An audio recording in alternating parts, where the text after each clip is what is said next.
আসসালামু আলাইকুম। সবাইকে শুভেচ্ছা জানাচ্ছি মাসুম মাহবুব। দর্শক, ডক্টর খলিল একজন মেধাবী, বুদ্ধিমান লোক।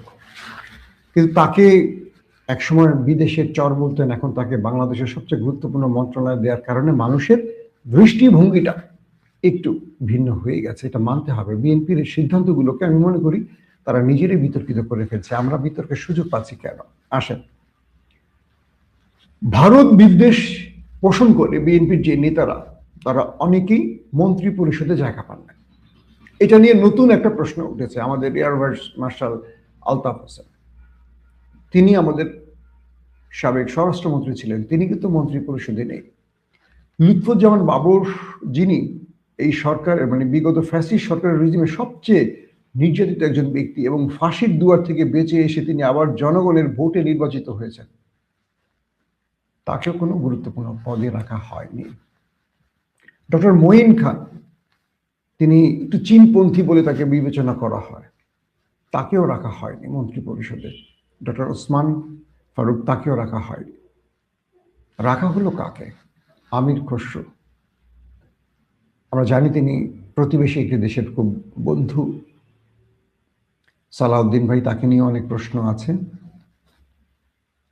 এই যে মন্ত্রী পরিষদটা আমরা দেখলাম, এই মন্ত্রী পরিষদ দেখে তো আমাদের কাছে কিছু প্রশ্ন আসবেই। আমাদের জনগণ কি চিন্তা করবে সেটা ভিন্ন কথা, কিন্তু আমরা যারা গণমাধ্যমে কাজ করি বা সংবাদ নিয়ে আমরা নাড়াচাড়া করি, আমাদের কাছে আসলে প্রশ্নটা আসছে, কি উত্তরটা কি? যে তারেক রহমানকে আজ থেকে কয়েকদিন আগেও ভারত বিশ্বাস করেনি, পৃথিবী উল্টে গেল। তারেক রহমানের দূতরা যখন ভারতের সাথে বিভিন্ন বিষয়ে কথা বলেছে, ভারত কোনোভাবেই রাজি না। গত 15.5টা বছর আওয়ামী লীগকে সরিয়ে বিএনপিকে ক্ষমতায় বসানোর অনেক প্রশ্ন এসেছিল। একটা ফেয়ার নির্বাচন বিএনপি চেয়েছিল, কখনো হাসিনা থাকতে আওয়ামী লীগ ভারত রাজি হয়নি। সে তারেক রহমানকে ক্ষমতায় বসানোর ব্যাপারে ডিপ স্টেট রাজি হলো কি করে? রাজনৈতিক বিশ্লেষকরা বলছেন পর্দার অন্তরালে ভিন্ন কিছু আছে। অনেকে বলছেন তারেক রহমান প্রধানমন্ত্রী, কিন্তু পুতুল প্রধানমন্ত্রী, নেপথ্যে কল খাটিয়ে অন্য কেউ নাচছে। এই প্রশ্নগুলো কিন্তু এই কারণে আসছে, তারেক রহমান দলের মধ্যে সবচেয়ে গুরুত্বপূর্ণ ব্যক্তি হলেও সিদ্ধান্তের ক্ষেত্রে অদৃশ্য শক্তি কাজ করছে, এমনও প্রশ্ন আসছে। সোশ্যাল মিডিয়াতে, গণমাধ্যমে, কলামে বুদ্ধিজীবীরা, পলিটিশিয়ানরা এই প্রশ্নগুলো তুলছেন। যখন ক্ষমতায় বসেই তারা শপথ নিলেন একটি, তারা সংস্কার পরিষদের শপথটি নেননি। তারা জুলাইকে বলছেন এটি গণভোট টনভোট, কিচ্ছু নেই সংবিধান, এখন এসে বলছেন। দুদিন আগে যারা এই সংস্কার কমিশনের বৈঠকের পর বৈঠক করেছেন, বৈঠকের পর বৈঠক করেছেন, সব বিষয় একমত হয়েছে, হঠাৎ করে তারা এসে আমির খসরু বলছেন এইসব ভোকাস, সংস্কার মহাশয়, এগুলো সব ভোকাস, এগুলি কোনো সংবিধানে নেই, এগুলো কোনো ভিত্তি নেই। তার মানে আমরা বুঝতেছি পর্দার অন্তরালে কেউ খেলছে। কারা খেলছে, কি খেলছে আপনারা জানেন? দুটো বিষয়। বিএনপিকে যে ডিপ স্টেট 2/3 মেজরিটি দিয়েছে জামাতের আসন কেড়ে নিয়ে, এটা কিন্তু আমরা সবাই জানি, কেউ বলুক আর না বলুক। এবং আমি বলেছিলাম যে ডিপ স্টেট জামাতের কাছ থেকে 50টি আসন কেড়ে নেবে। জামাত 53টি আসন নিয়ে প্রশ্ন তুলেছে, এর মধ্যে 32টিতে পুনর্গণনার আবেদন করেছে। তার মানে বিএনপিকে একটা 2/3 মেজরিটি দেয়া হবে। এ কারণে বিএনপির ঘাড়ে বন্দুক রেখে তারা অনেক অন্যায়কে ন্যায়ের পথে নিয়ে আসবে। অর্থাৎ এই গণভোট, এই জুলাই চার্টার, এগুলো সব বাতিল করার ধান্দা করতেছে তারা।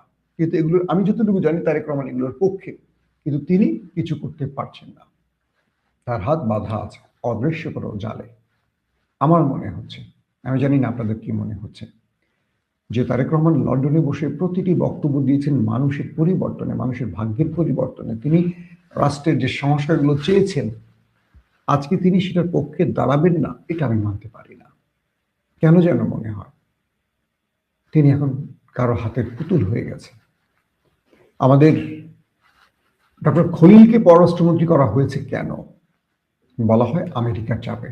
কারণ খলিল ডিপ স্টেটের লোক, তিনি ভালো লোক, মেধাবী লোক, কতটুকু দেশপ্রেমিক আমি জানি না, কিন্তু তিনি আমেরিকার চয়েস।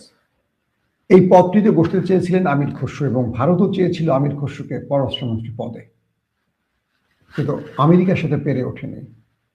আবার দেখেন আমাদের প্রধানমন্ত্রী মানে তারেক রহমানের পররাষ্ট্র বিষয়ক উপদেষ্টা করা হয়েছে আমাদের খুব কাছের বন্ধু মানুষ হুমায়ুন ভাইকে।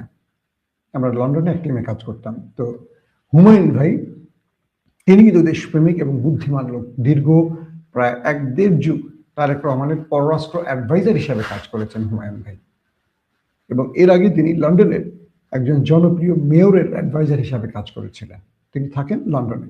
এখন তিনি দেশে আছেন এবং পররাষ্ট্র উপদেষ্টা হিসেবে কাজ করছেন।